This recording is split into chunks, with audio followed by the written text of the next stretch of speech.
안녕하세요. 저는 결혼하자마자 이혼녀 타이틀을 달게 된 새댁입니다. 저희 친정은 대가족인데요. 저는 동네에 금술이 좋기로 소문난 친정 부모 밑에서 컸습니다. 사랑만 받고 자랐다고 해도 과언이 아닌 가정 환경에서 컸기 때문에 사실상 결혼을 하기 전까지는 사람에 대한 두려움이 없었어요. 저는 늘 밝고 긍정적인 아이였거든요. 그런데 다 커서 성격이 바뀔 수 있다는 것도 결혼을 해서 알게 되었습니다. 웬만하면 트러블 없이 인생을 살았고 제 주위의 사람들은 전부 둥글둥글 하거든요. 그 때문에 저도 더더욱 독한 성향과 거리가 먼 사람이었습니다. 그러니까 제 딴에는 나름 독하게 행동해 본 게 결혼 이후 처음이라는 거예요. 사람이 제대로 된 고난을 겪으면 단단해진다던데 제가 단단해졌다고 봐야겠죠. 지금부터 어떤 시댁을 만나 어떤 삶을 살았고 어떻게 이혼을 하게 되었는지 들려드리겠습니다. 제 고향은 바닷가를 끼고 있는 지방이고 저는 그곳에서 태어나 취업을 하기 전까지 쭉 자랐어요. 저희가 살던 동네에는 주위가 14가구 정도가 몰려 있었는데 그 동네에서 우리 집은 대가족으로 좀 유명한 편이었습니다. 저희 친정 부모님은 인심이 좋아서 새로 이사 오는 가구가 있으면 꼭 오다 가다 인사를 하면서 인심을 베푸는 사람이에요. 그걸 보고 바람직하게 자란 우리는 총 6명의 남매였는데 태어나 보니 제가 5남 1녀 중에 막내더라고요. 딴 집에선 아들이 귀하고 아들 하나 얻으면 자식 농사로 족하다고들 했는데 저희 집은 딸이 귀한 편이었던지라 딸을 낳고 싶던 부모님이 제가 태어날 때까지 자식 농사를 부지런히 했다고 들었습니다. 그렇다고 친정 부모님이 아들을 나 몰라라 한 건 아니었고 아들을 좋아하지만 딸을 무척 갖고 싶어 했다는 겁니다. 그건 아빠 엄마 둘 다 같은 생각이었대요. 그렇게 귀한 대접을 받고 태어난 저는 사랑을 정말 많이 받고 자랐습니다. 제가 태어났을 때 첫째 오빠는 이미 대학 입시를 앞두고 있는 나이였다고 했는데요. 엄마 말로는 첫째 오빠랑 둘째 오빠가 고등학생이라서 엄마가 일할 때 저를 자식처럼 잘 보살펴줬다고 합니다. 5명의 오빠들도 아들만 득실거리는 집안에 여동생이 나오니까 무척 조심스러웠대요. 여동생이 생겼다는 게 신기해서 제가 뒤집기를 하거나 밥을 먹거나 소리를 내면 그걸 그렇게 좋아하면서 관찰도 많이 했다고 했습니다. 솔직히 저는 하나도 기억이 안 나지만 어느 정도 기억을 갖기 시작할 나이부터 봐도 오빠들이 저를 무척 사랑해준다는 걸 느꼈기에 말만 들어도 이해는 되었습니다. 그렇게 매사에 귀하게 자란 저를 두고 주위 어른들은 가끔 오냐오냐 크는 거 아니냐고 했으나 친정 부모님부터 친오빠들까지 다들 하나같이 성품이 뛰어난지라 제가 모나게 클 수가 없었습니다. 솔직히 사춘기에도 화 한 번 낸 적 없을 정도로 서로 위하고 존중했는데 저희 집을 아는 사람들이라면 모나게 큰다는 말이 입 아플 정도일 겁니다. 그렇게 늘 제게 후한 인심을 베풀던 친정가족은 딱 하나 제게 잔소리하고 간섭하는 것이 있었는데요. 바로 남자 문제였습니다. 특히 친오빠들이 제게 연애 소식이 들리면 그렇게 저한테 남자친구에 대해 물어봅니다. 인적 사항을 묻는다기보단 평소 행실이 어떤 사람인지를 꼭 듣고 싶어 했어요. 남자는 남자가 잘한다고 했고 또 사람은 곧 내뱉는 말이 인성이니까 남자친구의 말주변을 특히 중점적으로 듣고자 했었습니다. 그런 환경에서 제가 결혼 소식을 알렸을 땐 집에서 난리가 났습니다. 제 나이가 27살이었는데 친정 중에서 결혼을 안 한 사람은 저밖에 없었고 오빠들은 전부 30대 후반에서 40대로 다 독립해 가장 생활을 하고 있었어요. 저만 부모님 집에서 통근을 하며 지냈기에 부모님한테 먼저 결혼 사실을 고백했더니 부모님이 친오빠들을 전부 호출한 거 아니겠습니까? 저희는 그날 오랜만에 가족회의를 하게 되었는데 다들 제 결혼을 반대하는 건 아니었고 단지 연애 상대였던 사람과 달리 더 집요하게 남편에 대해 캐물었어요. 이럴까봐 사실 결혼하는 게 망설여지기는 했습니다.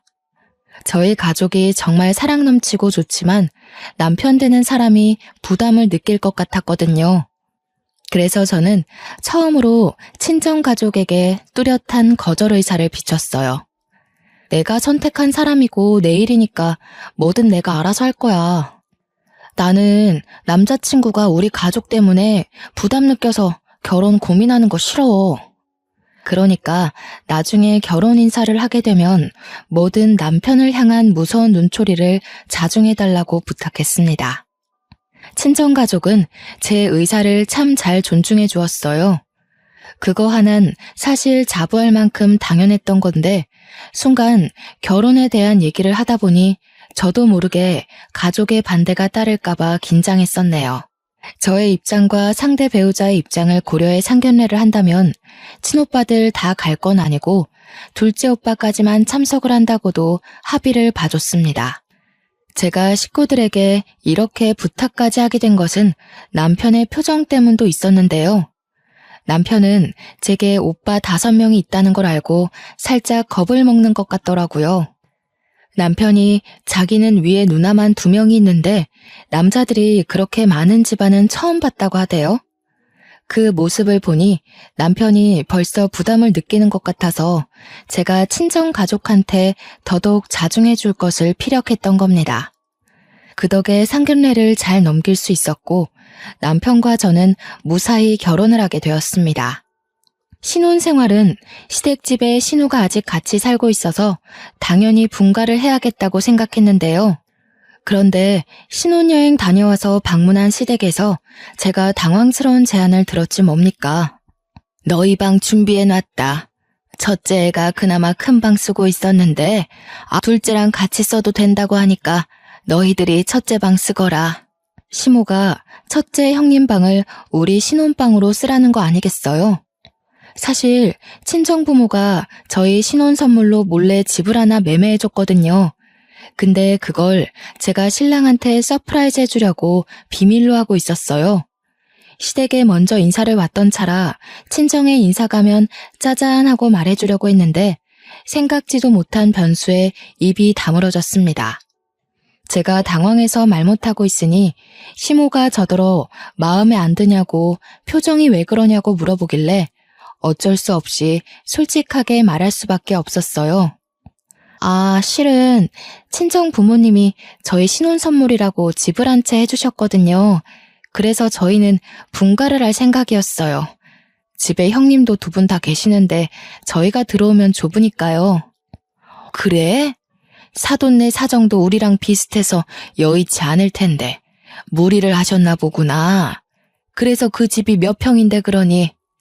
시댁 평수는 5식구 사는데 28평 정도였습니다. 그러나 친정 부모가 해준 우리 신혼집은 50평이었어요. 제가 결혼한다니까 친오빠들까지 돈을 모아서 하나 마련해 준 거라 제법 좋은 아파트였죠. 사실 이렇게 시누이 집 선물을 해주겠다고 하면 새언니들이 싫어할 수도 있다고 생각할 수도 있을 텐데 저희 새언니들은 친오빠들을 닮아 하나같이 전부 1등 신부에 성품흉한 사람이었습니다. 그래서 오히려 새언니들끼리 먼저 시누애기가 시집간다고 집 해주자는 얘기를 임무화했던 사람들이에요.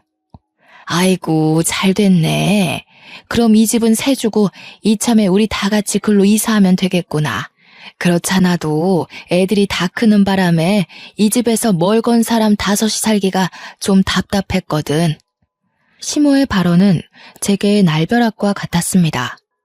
이걸 어떻게 거절해야 하나 고민하고 있던 사이 남편은 그런 시모 말을 말리지는 못할 망정 옆에서 시모 말에 동조하면서 박수까지 짝짝 치고 지 엄마 똑똑하다고 난리가 난 거 아니겠습니까? 할 수 없이 제가 남편을 따로 불러내서 같이 사는 건 좀 그럴 것 같다고 조심스레 말을 꺼냈어요. 왜? 우리 가족들은 며느리한테 고나리질하는 사람들 아닌데? 좀 봐. 살다 보면 당신 아마 처가에서 사는 만큼 편할걸? 남편은 자기 식구들을 너무 믿고 있었고 제게도 틀림없이 귀한 대우 해줄 거라 자신하고 있었습니다. 남편이 그렇게 생각하는 이유는 남편이 집에서 막내인데 아들이기까지 해서 평소 시부모한테 사랑을 많이 받고 자란 사람이기 때문인데요. 저는 시부모 마주한 것이 상견례 말고는 스쳐가듯 본 게 다인 채로 결혼을 했다 보니까 막내 아들을 향한 시부모의 애정이 얼마나 깊은지는 모르고 결혼했어요. 생각보다 시부모는 아들 바보였고 남편은 그런 시부모에게 보답하겠다는 효심이 가득하더라고요.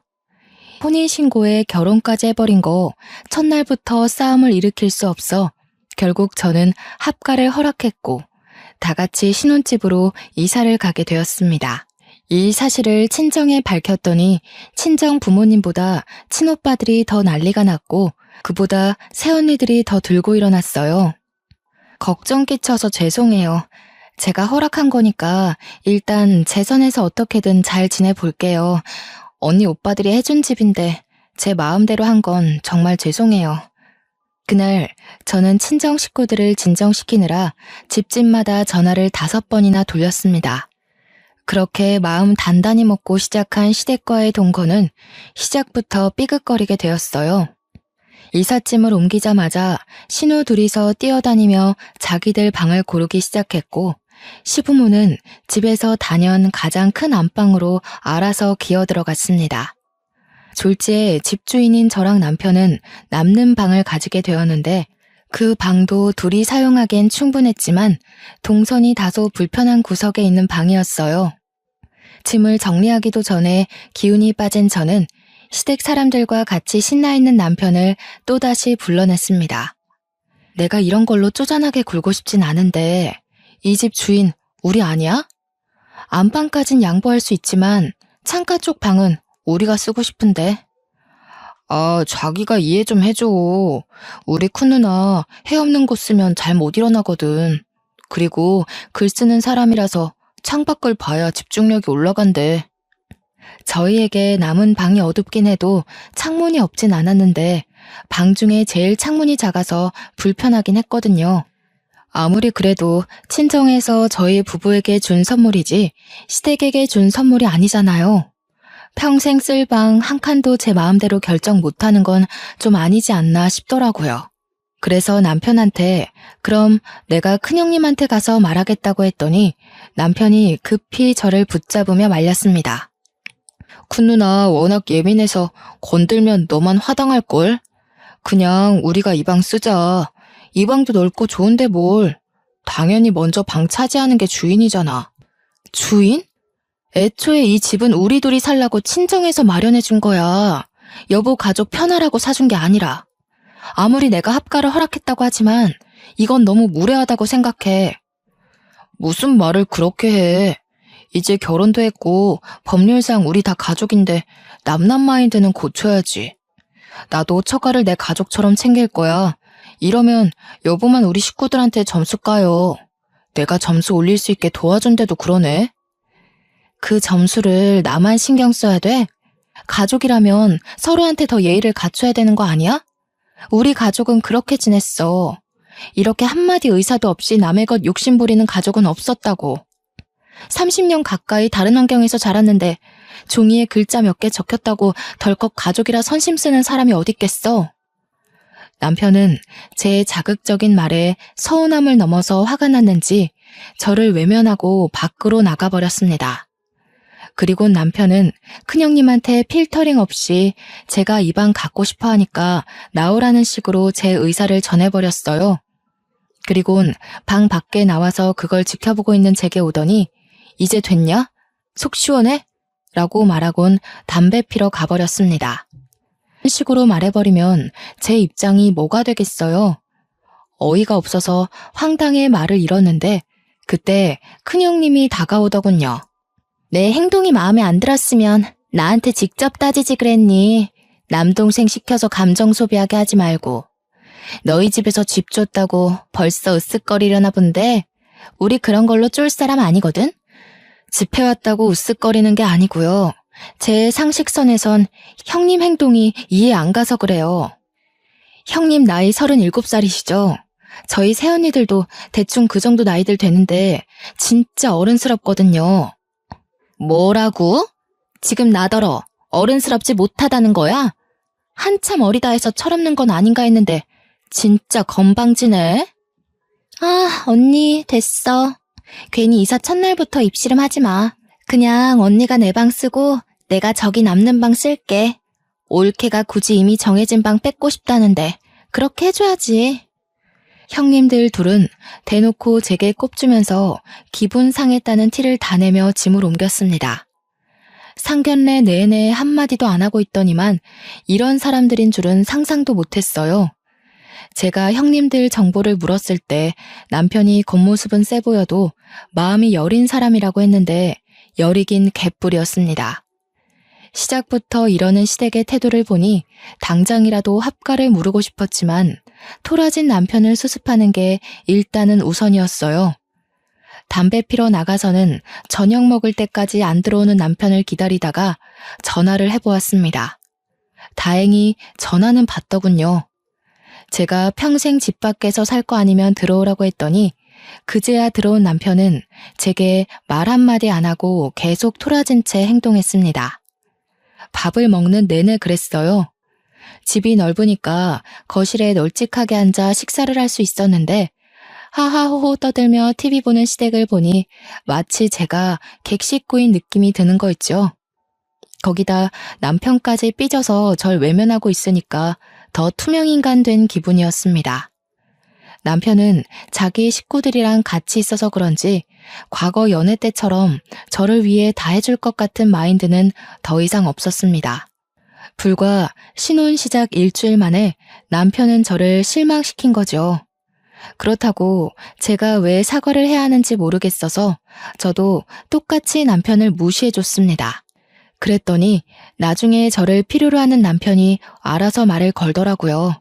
그래서 저도 부부관계 평화를 위해 남편의 어정쩡한 화해를 받아주었죠. 그날 이후 여전히 새집 냄새가 가시지 않는 시기에 저는 시모 통화를 우연히 듣게 되었는데요. 엿들을 생각이 없었는데 내용이 워낙 수상쩍어서 저답지 않은 행동을 해버렸어요. 명의? 그런 건 안 물어봤는데. 당연히 신혼집이니까 공동명의로 하지 않았겠어? 아니면 얘 명의거나. 근데 애 명의더라도 지분 떼울 수 있는 방법이 있다고 하던데. 시모는 이 집에 대한 재산으로 누군가와 통화를 하고 있었습니다. 하필 그 타이밍에 큰형님이 방에서 나와서 끝까지 듣진 못했으나 그날 이후 굉장히 마음이 찝찝했어요. 이 널찍한 집에선 저와 시모, 큰형님 빼고는 다 바깥으로 출근하는 사람들이었거든요. 저는 재택으로 근무를 돌릴 수 있어서 남편 내조도 할 겸 집에서 일을 시작했습니다. 그래서 주구장창 시모와 큰형님을 봐야 했는데 가끔씩 큰형님도 시모 방에 가서 속닥거리며 의심스러운 행동을 하더라고요. 근데 그게 왜 자꾸 지난번 시모가 한 통화랑 연관이 있는 것 같은지 모르겠어요. 그렇게 찜찜한 마음으로 살던 어느 날 여느 때와 같은 대낮에 친정엄마가 집 옥상에 방안 비닐을 설치하다가 발을 헛디뎌 떨어졌다는 소식을 전해 들었습니다. 그 전화를 받고 너무 놀라서 근무 중인 남편을 부르지도 못하고 저 혼자 친정을 내려갔어요. 집에 있는 시모한테만 말을 하고 나선 거죠. 도착한 친정엄마 입원실에는 새언니들과 친오빠들이 있었는데 다행히 엄마는 비닐 잔뜩 깔아놨던 곳으로 추락하는 덕에 팔이랑 발목만 골절되고 다른 곳은 괜찮다고 하더라고요. 그런데도 걱정이 되는 건 딸로서 당연한 입장 아니겠습니까? 아빠한테 해달라고 하지 왜 엄마가 나섰어. 엄마 그런 거 할 줄도 모르면서. 내가 얼마나 놀랐는지 알아? 큰일 났으면 어쩔 뻔했어. 괜히 이제 막 결혼한 세대까지 내려오게 했네. 미안해서 어쩌누. 요즘 사는 건 어때? 사돈댁이랑 사는데 불편한 건 없어? 살림살이 어려운 건 없고? 엄마는 오히려 절 걱정하면서 살림 서툴러 시모한테 혼 안 나냐고 농담조로 물어보았습니다. 그 때문에 어느새 이야기의 화제는 제 쪽으로 몰렸고 새언니들도 저의 결혼 생활을 궁금해했어요. 새언니들 생각엔 제가 시댁과 합가를 했으니 분명 말 못할 스트레스가 있을 것 같다고 확신했나 봐요. 제가 그때 결혼한 지 한 달 차였습니다. 저를 걱정하며 바라보는 눈빛들이 너무 많아서 아무 일 없다고 말할 수밖에 없었어요. 또 다친 엄마가 저 때문에 마음고생까지 할까봐 차마 그 상황에선 그 어떤 고백도 할 수 없겠더라고요. 새언니들은 제 입장을 이해하는 건지 제가 떠나기 전에 몰래 저한테 용돈을 찔러주면서 힘든 일 있으면 언제든지 연락하라고 했어요. 언니들이 달려오겠다고요. 그날 그래도 친정 식구 만나는 덕에 든든한 힘을 얻고 귀가를 할 수 있었습니다. 그러나 여기서 뜻밖의 문제가 발생할 줄은 몰랐는데요. 저는 분명 시모한테 친정 가서 자고 올 거라는 말을 한 적이 없거든요. 그런데 밤늦게 집에 도착을 했더니 우리 동 아파트 입구가 시끄럽더라고요. 가까이 가봤더니 낯익은 얼굴들이 보였고 시모가 웬 낯선 아가씨 손을 잡고 있는 걸 발견했습니다. 심지어 남편도 그 여자 앞에서 얼굴을 붉히며 늘 감사하다고 고개를 숙이고 있었어요. 남편 얼굴이 붉어진 건 불빛이 밝아서 잘 보일 수밖에 없었죠. 저는 그걸 바로 아는 체 하지 않고 몰래 다가가서 무슨 상황인지 확인을 해봤습니다. 아유, 우리가 더 고맙죠. 변호사님이 발벗고 나서서 저희를 도와주시는데 어떻게 대접을 안 했겠습니까? 식사가 입에 맞았는지 모르겠네. 너무 맛있었어요, 어머님. 제가 아직 해드린 것도 없는데 이렇게 대접을 받아도 되나 싶네요. 이런 부분도 나중에 사모님 알게 되시면 문제될 수 있거든요. 변호사? 분명 처음 보는 저 아가씨는 변호사라고 했습니다. 시모가 변호사 만날 일이 뭐 있겠나 싶더라고요.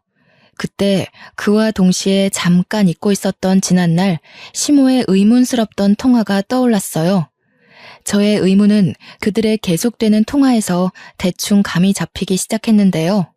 시모는 신혼집 명의에 대해 계속 조사를 하고 있던 중이었고 집이 제 명의로 되어 있다면 얼마나 재산 분할이 가능한지, 혹시 재산 분할을 위해 어느 정도의 기간이 필요한지 등등을 묻고 있었습니다.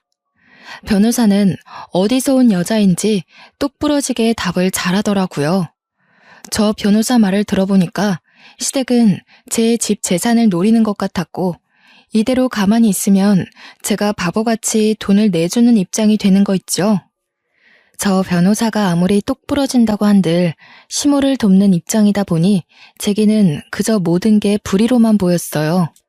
저는 더는 듣지 못하고 시모 앞에 나타나 이게 무슨 말이냐고 묻고 따졌습니다.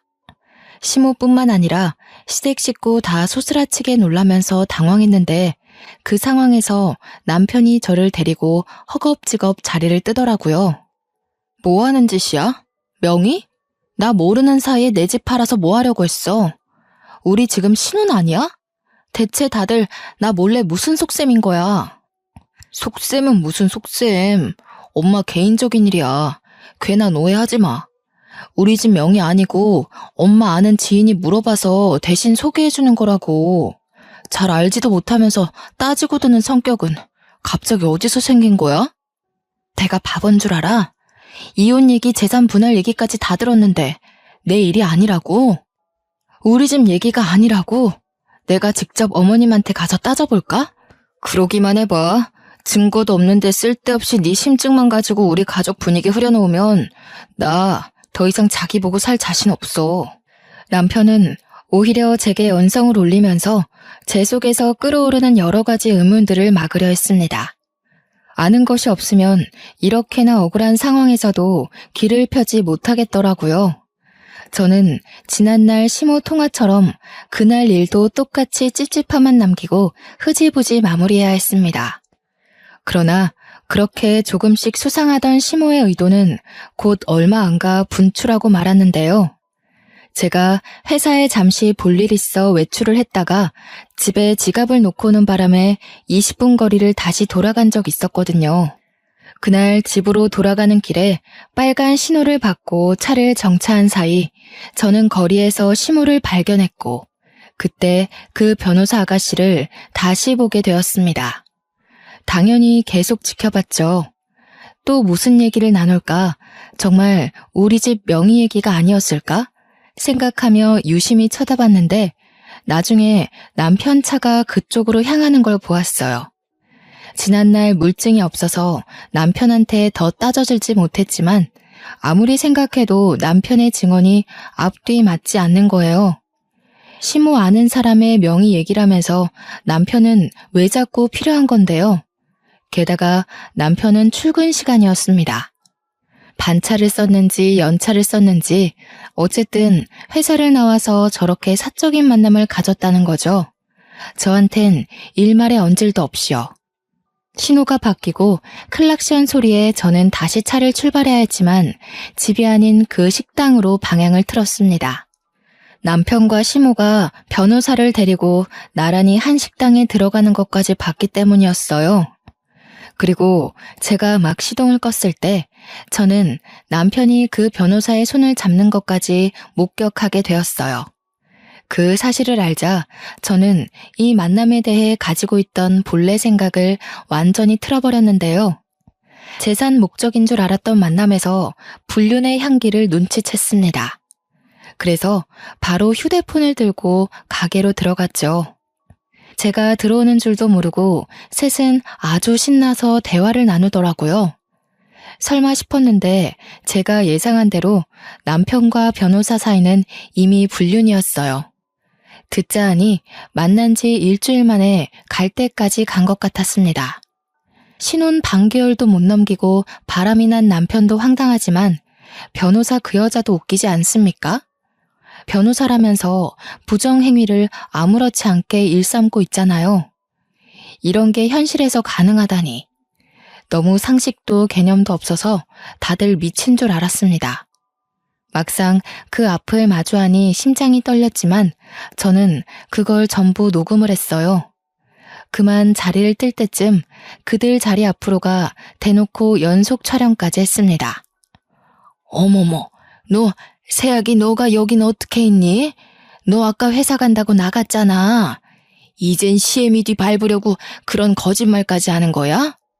생각하시는 것부터가 좀 생이시네요.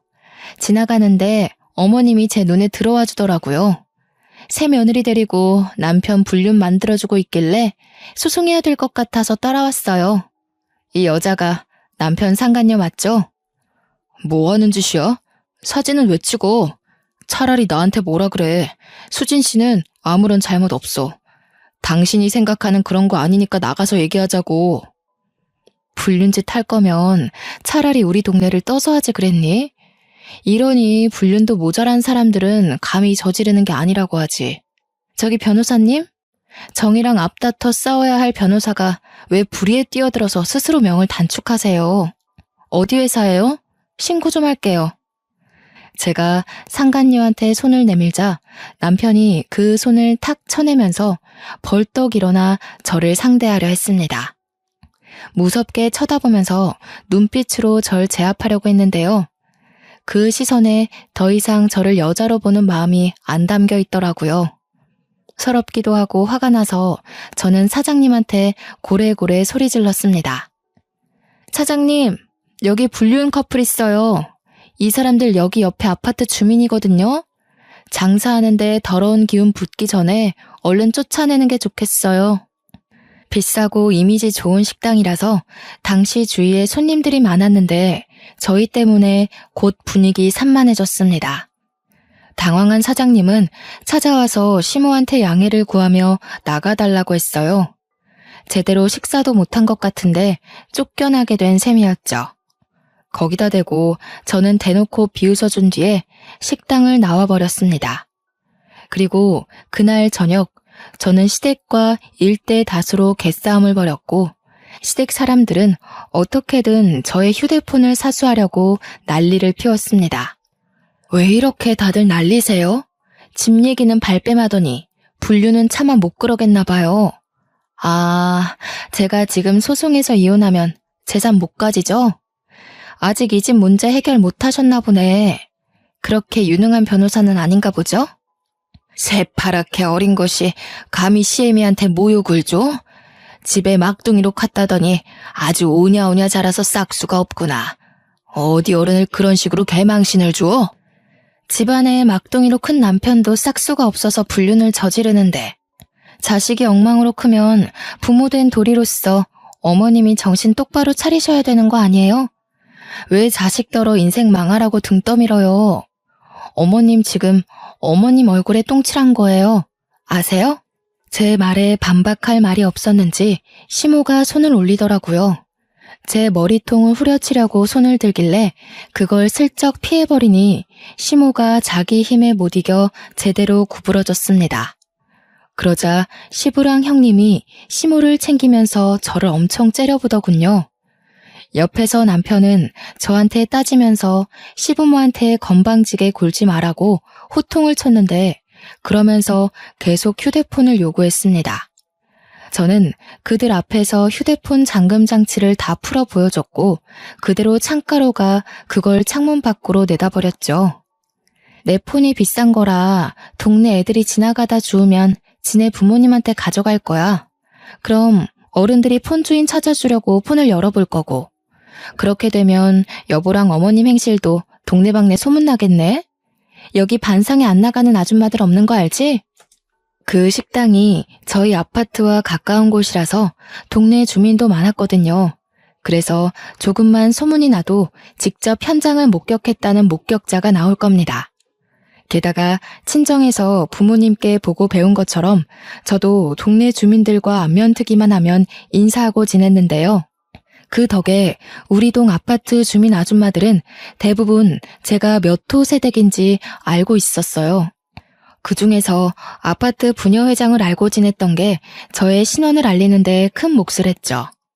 휴대폰이 밖으로 노출이 되자 깜짝 놀란 남편과 식구들은 허겁지겁 집 밖을 뛰쳐나갔고 저는 진작에 빼놨던 유심칩을 들고 옛날에 쓰던 폰을 찾아서 꽂았습니다. 클라우드에 저장된 사진까지 다 찾아서 친오빠 새언니끼리 모여있는 채팅방에 뿌려버렸어요. 역시나 식구들은 난리가 났고 당장 저희 신혼집을 찾아오겠다고 했습니다. 당시가 너무 늦은 새벽이었던지라 저는 식구들에게 다음날 아침에 와줄 수 있냐고 부탁했어요. 당장이라도 쫓아와 시댁 식구를 뒤집어버릴 준비를 하던 가족들은 저를 위해 몇 시간을 더 참아주었습니다. 그리고 하나 더. 저는 부녀회장 어머님께 전화를 드렸어요.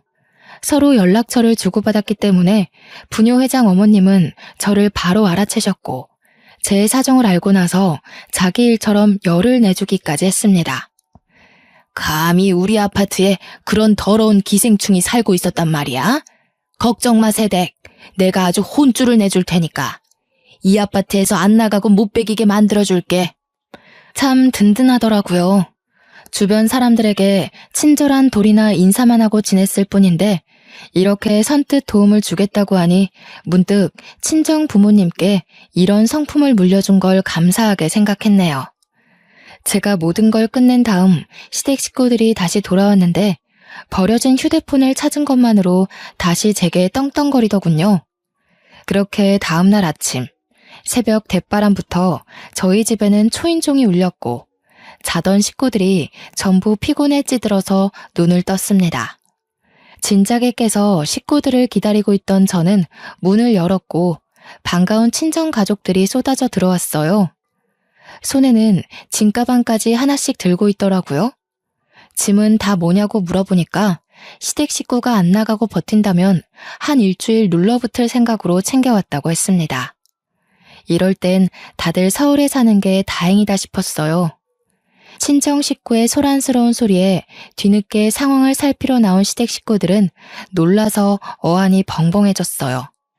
그때 우리 아빠가 남편을 보곤 득달같이 달려들어 싸대기를 휘갈겼습니다. 이런 미친 녀석, 가진 것 없는 놈 불쌍해서 우리도 형편 여의치 않다고 거짓말까지 해줬더니 감히 네 놈이 싸구려 같은 짓을 해? 내 딸한테 감히 니까지 깨? 사실 저희 집은 남편과 형편이 비슷한 게 아닙니다. 비슷하다고 거짓말을 친 거였어요. 남편이 기죽을까봐 친정 부모가 배려해서 재산을 숨기는 게 좋겠다고 제안한 거라는 거죠. 심지어 친오빠들까지 직장인이 되는 바람에 저희 집은 사실상 걸어다니는 대기업 수준이었습니다. 왜 이러는 거예요, 사돈어른?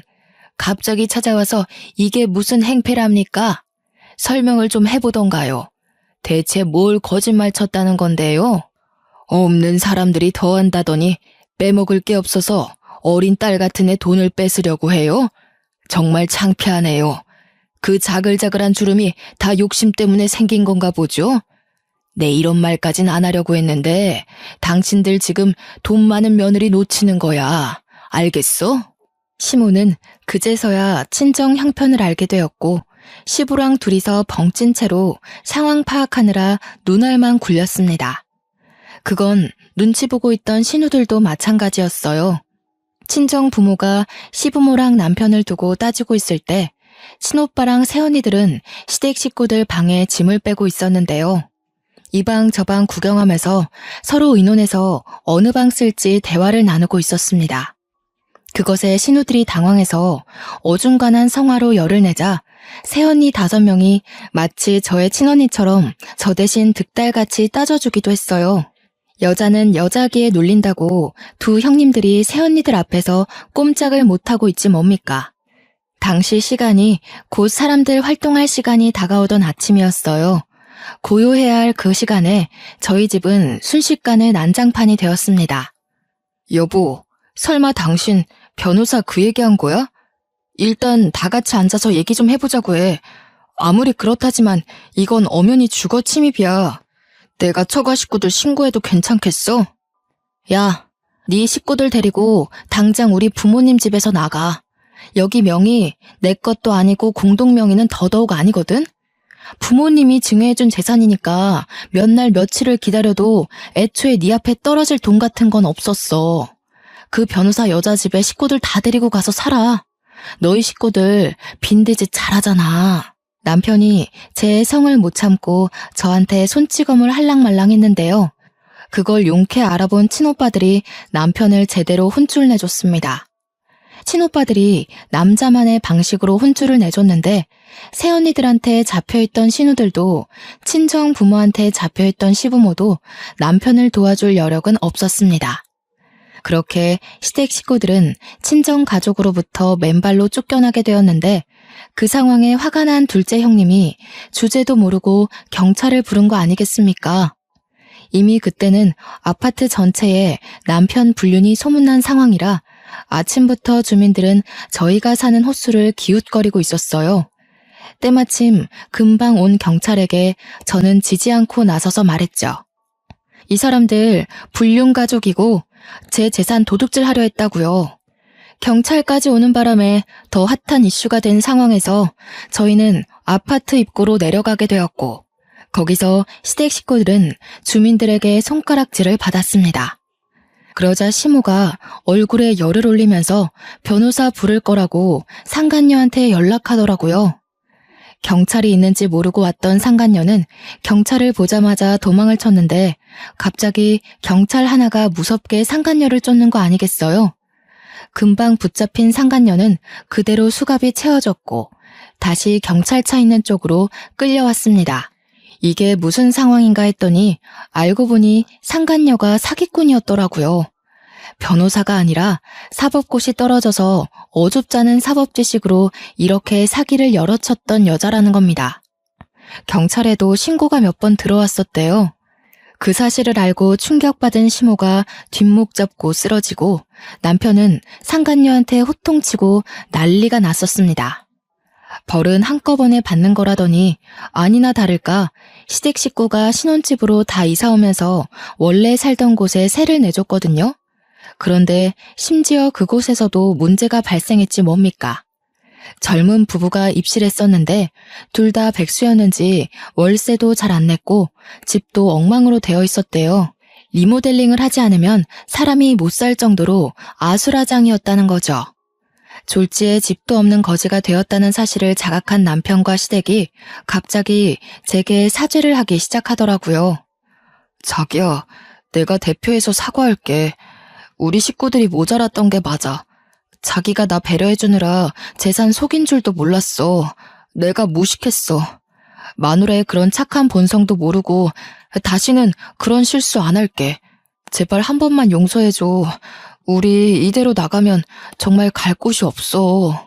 역시 멍멍 개한테는 역으로 똑같이 해줘야 돼. 그래야 자기가 한 짓이 개만도 못한 짓이었다는 걸 깨닫지. 당신이 잘못한 게 그것뿐인 줄 알아? 당신은 나뿐만 아니라 우리 친정까지 욕보인 거야. 당신 하나 때문에 나는 빨간 줄이 그였고 그런 나를 보면서 우리 친정 식구들이 대신 미안해하겠지. 나는 그때마다 당신 같은 쓰레기를 못 알아본 걸 후회할 거야. 우리가 왜 당신들 때문에 이런 감정을 감수해야 되는데. 저는 마지막으로 제발 거짓골로 살아달라고, 그래야 내가 친정에게 덜 죄스러울 것 같다고 쐐기를 박았습니다. 이웃분들도 시댁에게 쌍욕을 하더군요. 다들 저더러 더 이상 저런 사람들 말 들어주지 말고 얼른 올라가라고 하길래 저는 시댁을 무시해준 뒤 식구들 데리고 집에 올라와 버렸네요. 그렇게 결혼 3달 차 만에 이혼을 하게 된 저는 이혼도 얼굴 보고 합의하기 싫어서 소송을 했습니다. 상간녀 소송까지 하는 바람에 위자료를 두둑히 챙겼죠. 그리고 그 신혼집에는 친정 부모님이 이사를 와서 살기로 했습니다. 친정 부모님만 지방에 계속 계셨는데 일할 때만 왔다 갔다 하기로 했어요. 친정 부모님 말로는 자기네들이 서울 나들이 좀 하고 싶어서 당분간 서울집에 지낸다고 했지만 상심했을 저를 위해서 신경 써주시는 게 느껴졌습니다. 얼마 뒤 저희는 식구들 다 모여서 대가족 모임을 가졌어요. 고향집에선 식구들이 다 모이려면 펜션 하나를 빌려서 놀아야만 했는데 51평 아파트에 사니까 굳이 따로 돈 들이고 장소를 잡지 않아도 돼요. 그거는 참 좋더라고요. 다들 저 위로해준다고 자주 집을 방문해주는데 얼마나 시끄럽고 북적거리는지 모릅니다. 시장통이 따로 없다니까요. 그래도 정신없이 떠들어주는 식구들이 있다 보니 상실감은 빨리 잊혀지더라고요. 제가 결혼한 지 3달 만에 이혼했다 보니까 아무래도 실패한 것에 대해 자존감이 낮아져 있었거든요. 가족들은 다 제 짝 만나서 잘 사는데 나만 이 모양 이 꼴이네 싶어서 혼자 방에서 운 적도 있었습니다. 제가 울었다는 걸 남자 식구들은 잘 몰랐는데 신기하게도 엄마랑 새언니들은 바로바로 알아채더라고요. 그래서 남자 식구들 빼고 제 방에 둘러앉아서 같이 욕도 해주고 제 고민도 들어주고 응원도 받고 그렇게 지냈습니다. 주위에 제 편이 많다 보니까 제가 하고 있는 걱정과 불안이 괜한 것이란 생각도 들었어요. 제게 중요한 사람은 헤어진 전 남편이 아니라 우리 친정 가족인데 그걸 잊었네요. 이혼하면 좌절해서 남자보다 못 지내는 여자들이 덜어 있다고 하던데 저는 절대 그쪽이 아니라서 다행이라고 봅니다. 행복하다고 하면 거짓말이겠지만 더 이상 슬프지 않은 건 사실이거든요. 앞으로는 결혼보다 더 소중한 저만의 미래를 위해 또 다른 성공의 길을 나아가 보려 합니다. 혹시 청취자분들 중 이혼한 분이 있다면 결혼이 다가 아니라는 말씀을 드리고 싶네요. 우리는 더불어 사는 사회에 속해 있지만 결국 뭐든 혼자 해내야 하는 거 아니겠습니까? 다들 다양한 길을 열어놓고 다양한 꿈을 꾸셨으면 좋겠습니다. 멀리서 응원할게요. 긴 글 들어주셔서 감사합니다.